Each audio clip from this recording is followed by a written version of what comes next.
Olá, vamos gravar agora a terceira e última parte da nossa aula desse sábado, dia 10 de outubro de 2020, às 14h30.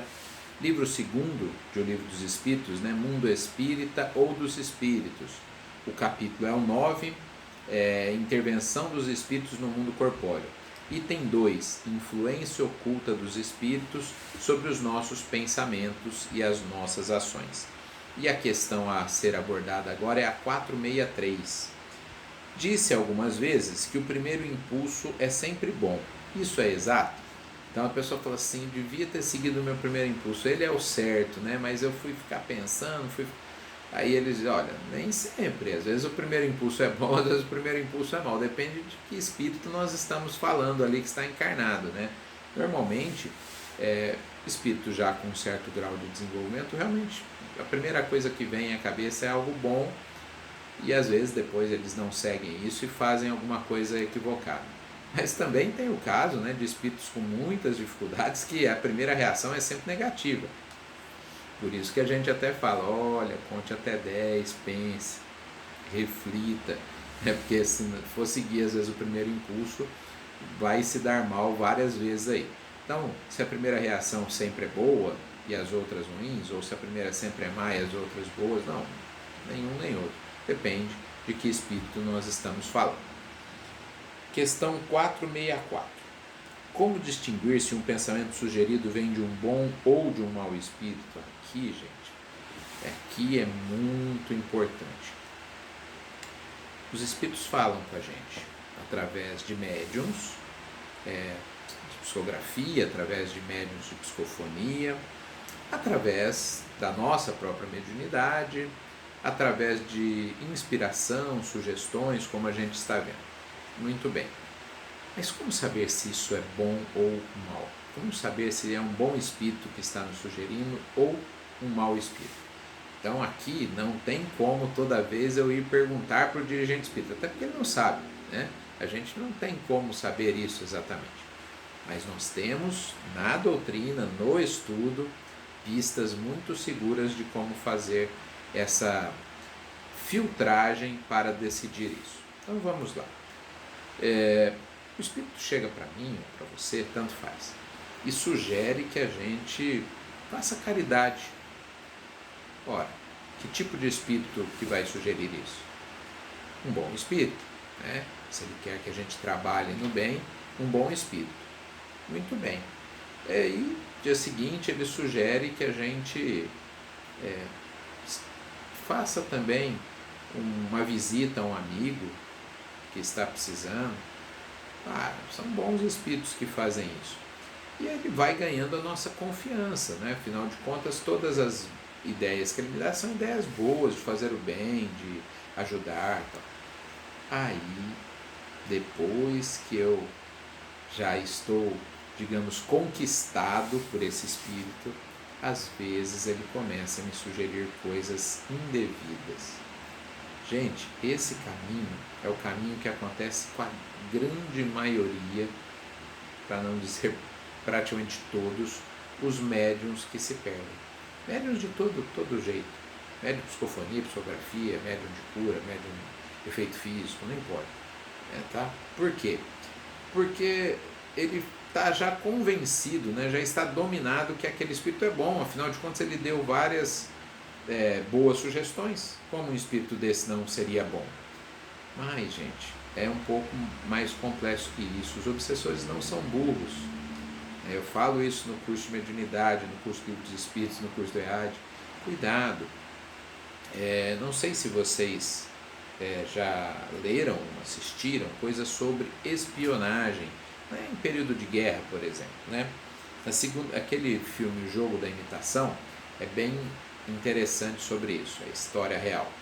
Eles tinham conseguido, através de aparelhagem lá, não era exatamente computadores, né, era o precursor disso, eles tinham conseguido captar a troca de comunicação entre os alemães, que eram os adversários, né, ingleses, norte-americanos, e franceses ali, de um lado, né, com os soviéticos, do outro, Japão, Alemanha e Itália. Eles tinham conseguido interceptar as comunicações dos alemães e tinham conseguido detectar qual era o código que eles usavam para interpretar corretamente ali. Mas aí eles descobriam, por exemplo, os alemães vão atacar tal navio. Aí a pessoa fala, então vamos lá e vamos salvar esse navio, vamos pegar eles no pulo. A pessoa falava, não, vamos deixar eles atacar. Mas como assim, né? Vão morrer pessoas do nosso lado ali e tal. Falou, mas nós vamos guardar esse segredo que nós descobrimos para uma coisa grande. Poxa, mas morte de pessoas não é uma coisa grande? Sim, mas numa guerra isso, né, é uma coisa pequena dentro do contexto da guerra. Porque se nós descobrirmos uma, duas vezes aqui que eles vão perceber que nós já sabemos detectar o código deles. E aí vai ser muito simples, se eles mudam o código, nós vamos passar anos de novo tentando, isso pode significar até a perda da guerra. Então percebe, gente, eles precisavam ouvir algo que ia prejudicar o lado deles e ficar quieto para que o alemão não descobrisse esse tipo de conquista que eles tinham, né, ali já alcançado, de interceptar e interpretar corretamente isso.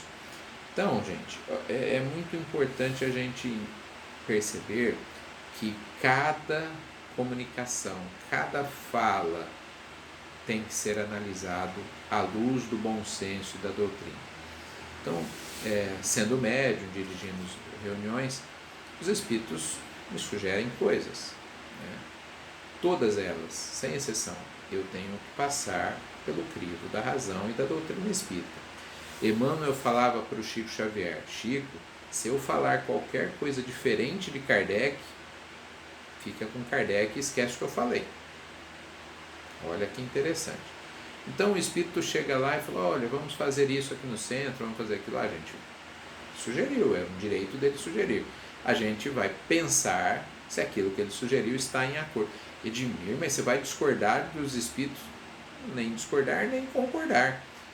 Eu vou passar pelo crivo da razão, que é o que a doutrina espírita nos ensina. E aí, me desculpem, isso não é crítica, é quase um lamento. As casas espíritas não fazem isso, os médiuns não fazem isso. Aceitam tudo que os espíritos falam. O pessoal adora bater papo com o espírito, escutar o que o espírito tem para falar, e não passa pelo crivo, né? Se o espírito falar assim, dá 3 pulinhos aí que você vai curar do câncer, a pessoa faz. Veja, Edmir, mas você não acredita que eles podem? Sim, acredito, mas nenhum espírito superior vai nos expor a uma situação de ridículo, coisa assim, para nos ajudar. Eles vão nos ajudar sem nenhuma imposição. Não, mas ele mandou tomar um banho de sal grosso, mandou acender vela, mandou eu fazer isso. Olha, não é um espírito superior. Mas a pessoa pode se beneficiar? Pode, até pode. Nós não podemos ser ajudados por uma pessoa, por exemplo, por um criminoso? Ela não pode ajudar alguém? Pode. Mas isso não faz dela uma pessoa boa. Ela pode nos ajudar momentaneamente ali, mas é uma pessoa comprometida, né, no seu progresso. Então, muito cuidado, né? Essa questão eu me alonguei nela porque ela é essencial para que a gente se vacine contra as mensagens dos espíritos. Ouçamos todas, saibamos separar cada palavra, cada frase, passando pelo crivo da doutrina. Com que fim os espíritos imperfeitos nos induzem ao mal? Eles querem trazer mais alguém para o time deles, né? Se eles estão sofrendo, eles querem também que a gente sofra como eles muitas vezes, né? E a última questão de hoje é a questão 465A. Isso lhes diminui o sofrimento? Quer dizer, se eles conseguem trazer a gente... Não, claro que não. Imagina alguém que é usuário de droga e consegue trazer alguém para usar droga junto. Vai diminuir o problema dele? Não. Mas pelo menos agora ele tem alguém ali sofrendo junto com ele, né? Então o nosso egoísmo é tão grande que às vezes a gente fala, já que eu não tenho como, não estou dando conta de me curar, pelo menos eu faço o outro ficar doente junto comigo. Esse tipo de coisa é típico, claro, de espíritos ainda muito imperfeitos. Então não resolve o problema dele, mas ele acredita ali que sim. Nos casos de perseguição, né, obsessiva, não é isso que acontece. A pessoa quer fazer o outro sofrer. Mas vai diminuir o seu sofrimento isso? Não, mas ele tem que sofrer. Quer dizer, o meu egoísmo, meu orgulho é tão grande que eu nem estou preocupado, sei lá, se vai diminuir, mas eu quero fazer o outro sofrer. Gente, um abraço, fiquem com Deus. Bom feriado aí na segunda-feira, né? E a gente vai falar na próxima aula sobre a sequência dos estudos, até porque nós teremos a Semana Cultural Espírita. E na Semana Cultural Espírita nós trocaremos, né, a aula do Livro dos Espíritos por palestras muito boas, né, que nós teremos aqui na nossa, organizadas, né, pela nossa USA Intermunicipal. Um abraço a todos.